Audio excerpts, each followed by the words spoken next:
Now let me share with this. Here's what I wish for. This is something I wish for. Right now, I wish everyone wasn't so tense because we just talked about sex. But this is one of the things I wish for, and this is not just because we have an election coming up, because it pains me when I hear it.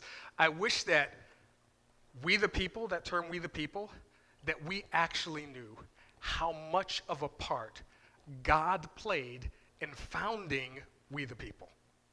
I really wish that we knew that.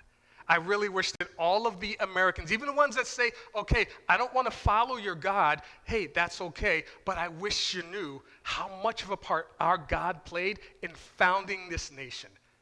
And I cringe every time I hear someone say, well, this is not a Christian nation. I can accept that to a certain degree. But it is a godly nation, and it was founded on godly principles. So let me show you this. I want to walk you through this. And usually when you start talking about the history of our nation, people have flashbacks to class, so they either want to sneak out or pass notes or whatever. Just bear with me for a few minutes. This is from the Declaration of Independence. You can go Google it anywhere. You can go look it up in any book. And this is what it says. Declaration of Independence in Congress, July 4th, 1776. Okay? So bear with me for just a few minutes, all right? The very next line, this is what the very next line of the Declaration of Independence says. The unanimous declaration of the 13 United States of America. Okay? If I am reading this, whatever is coming next, what this says to me is that all of these, whoever these people are, they all agree to this. Does that make sense? I mean, it says the unanimous declaration. So whoever signed this, all these people that signed it, whoever agreed to it, in my head it says, well, this is what the nation, this United States of America, these people, this is what they agreed to. It says, when in the course of human events, it becomes necessary for one people to dissolve the political bands which have connected them with another, and to assume among the powers of the earth the separate and equal station to which the laws of nature and of nature's God entitle them, a decent respect to the opinions of mankind requires that they should declare the causes which impel them to the separation. Now, I know it doesn't make it less, but let me summarize this in a nutshell. The unanimous declaration of all the people that came together is that, summarizing this, that in the course of human events, there comes a time when the people have to stand up for the rights that God has given them against anyone who is trying to infringe on those rights.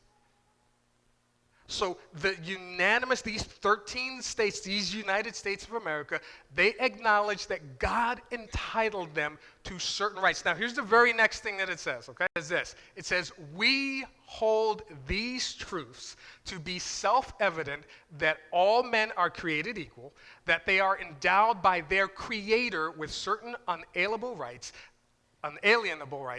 that among these are life, liberty, and a pursuit of happiness. Now, if you missed all the other stuff, where they said, hey, God gives us certain rights, right here they make it clear that these unanimous declaration of all of the United States of America is that we hold these truths. These are not things we wish for. These are truths, and they say they're evident to everyone. Everyone on the planet can see that we are endowed with certain rights by our Creator. We didn't evolve into these rights. There is a Creator who gave us these rights. And they say, the United States, when we were formed, when we were declaring our independence, we said that those rights, the right to life, liberty, and the pursuit of happiness. That's what they said at the beginning. Then they listed a bunch of grievances that they had and ways that they had tried to reconcile them and ways that they were shot down.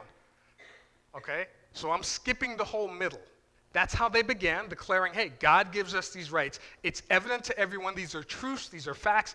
God gives us these rights. Then they say that we have a Creator, and now they're finishing this way. This is the way they finish. We, therefore, the representatives of the United States of America, in General Congress, assembled, appealing to the supreme judge of the world, for the rectitude of our intentions, do, in the name and by authority of the good people of these colonies, solemnly publish and declare that these united colonies are, and of right, ought to be free and independent states. Long story short, they're saying, hey, we deserve to be free, and we're appealing to the supreme judge of the world. We are coming together as a nation, acknowledging that the rights that we have are given to us by God, our Creator, and we are appealing to Him. And this is the very last thing before they all sign it. This is what they say. And I hope you can read this. That they are absolved from all allegiance to the British Crown, and that all political connection between them and the state of Great Britain is and ought to be totally dissolved, except for James Bond movies and, all that kind of stuff. And that as free and independent states, they have full power to levy war, conclude peace, contract alliances, establish commerce, and do all other acts and things which independent states may of right do.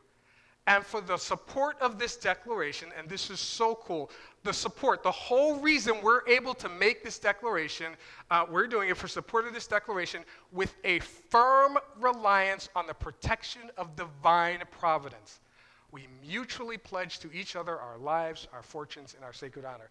So when I read this, this tells me that the nation, these United States of America, unanimously came together and declared that there is a God, there is a Creator, He gives us our rights, and we're depending upon this, now divine providence, divine divinity, literally God's providential hand in our affairs. They were depending upon God. So let me sum it up this way. So America was formed based on knowing God as Creator. And there are people who say, well, they weren't a Christian nation. In the same way that Israel didn't know Jesus Christ as their God, there are some within America who did know Jesus Christ as their God. There were others who were at that state like Israel, where we only know that there's a God, that He's a creator, that He's sovereign, and that He's going to protect us. But it's clearly, some will say, well, they were theists, meaning they believed in different gods. But when they started and they wanted to educate their people, their school system was based on teaching the Bible. That's how they learned to read.